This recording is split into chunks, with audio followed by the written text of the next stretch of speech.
अडानी के पास जितना पैसा हो सारा का सारा प्राइम मिनिस्टर का पैसा है। सबके पैसा लो और वोट देने की कतई जरूरत नहीं। यहाँ देखो, ना राम राज्य था, ना राम राज्य है, ना होगा। ये देश संविधान से चलेगा और इसमें व्यवस्था होगी। सब कुछ तय करता है पीएमओ ऑफिस। तो इसलिए डेमोक्रेसी के नाम पे शासन चल रहा है और संविधान शासन की इजाज़त नहीं देता। जो भी संविधान को इग्नोर करके शासन चलाने की कोशिश में है वो असली देशद्रोही लोग हैं। लोगों की देश में आम लोगों की भीड़ होती है। पूछ के देखिए कितने लोगों से आपने पूछा और कितने लोग ईवीएम से इलेक्शन चाहते हैं, कितना बैलेट पेपर चाहते हैं। इस देश की राष्ट्रपति भी बंधक है। कहीं निमंत्रण होता बेचारी जा नहीं सकती। जहाँ उसका हक होता है वहाँ निमंत्रण को उसको बुलाया नहीं जाता। इस देश में दोबारा होगा पार्लियामेंट का भी उद्घाटन।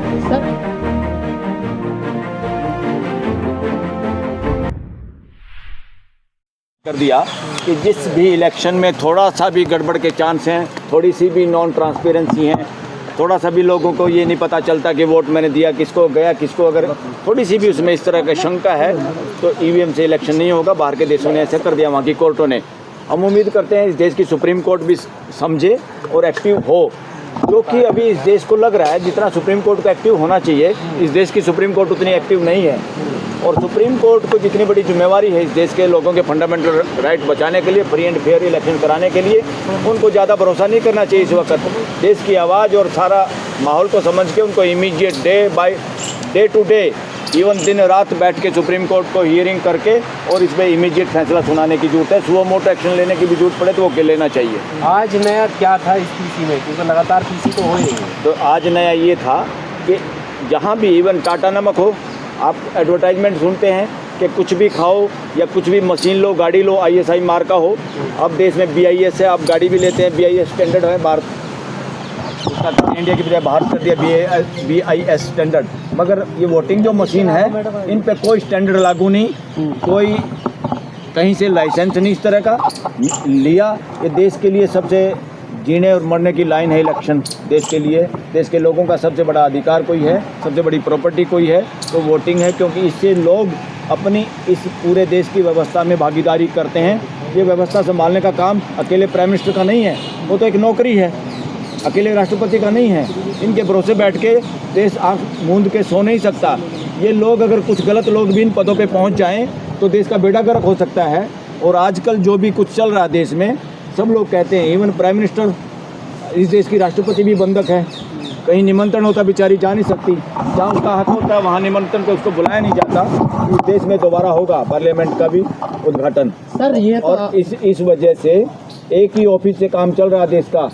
डेमोक्रेसी देश में बची नहीं है। एक ही ऑफिस है देश में, सब लोग, देश की जनता कहती है सब कुछ तय करता है पीएमओ ऑफिस। तो इसलिए डेमोक्रेसी के नाम पे शासन चल रहा है और संविधान शासन की इजाज़त नहीं देता।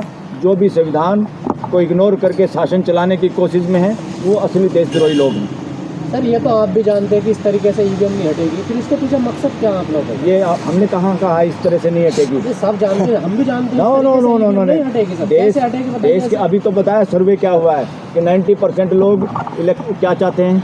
अभी जो बताया सर्वे में, क्या सर्वे है ये, कौन से ऑथेंटिक है ये, मिसपोल जो करवा रहे हैं, इसका क्या मायने है? इसलिए जिसने सर्वे कराया, अदरवाइज वैसे आपको बात बनाने के लिए हम प्रेस कॉन्फ्रेंस में ये बताने वाले नहीं थे। हम नाम भी इसका डिस्क्लोज करेंगे बड़े लेवल पे।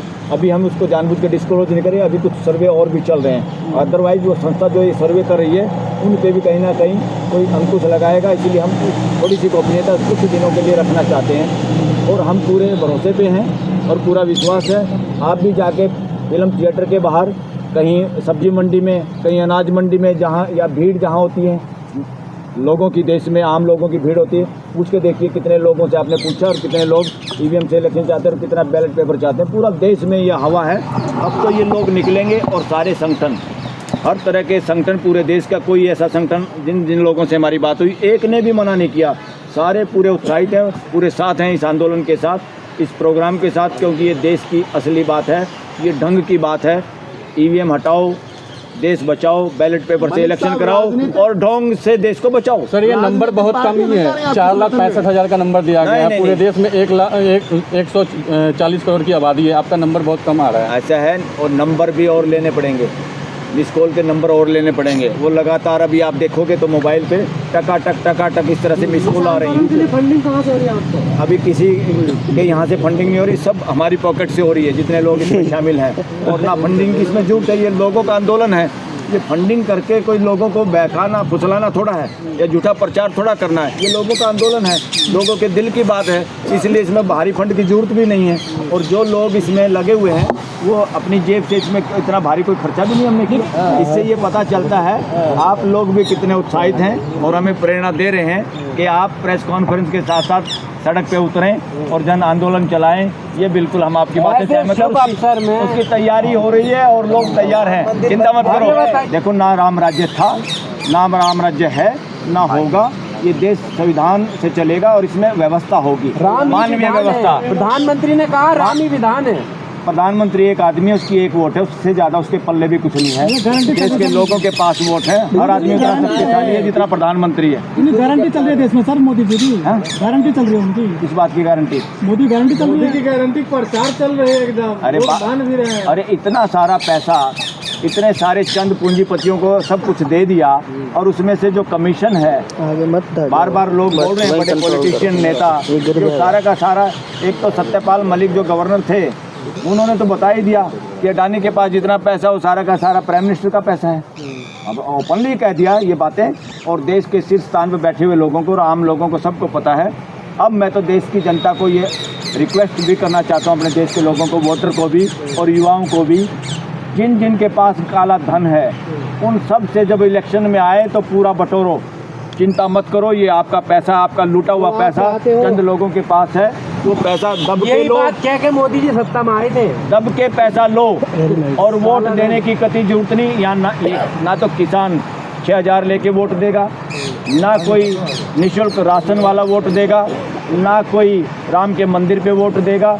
ये सारे ड्रामे तो इसलिए हैं कि मशीन के से गड़बड़ करके जीतना है और लोगों को भ्रम रहता रहे एक दूसरे को वोट मिल गई। सत्ता पक्ष तो ये कह रही है कि जो अडानी अंबानी के जो पैसे विपक्षी पार्टियां जो चुनाव के उनके कोई दूसरे मुद्दे नहीं, इसलिए आरोप लगाती है।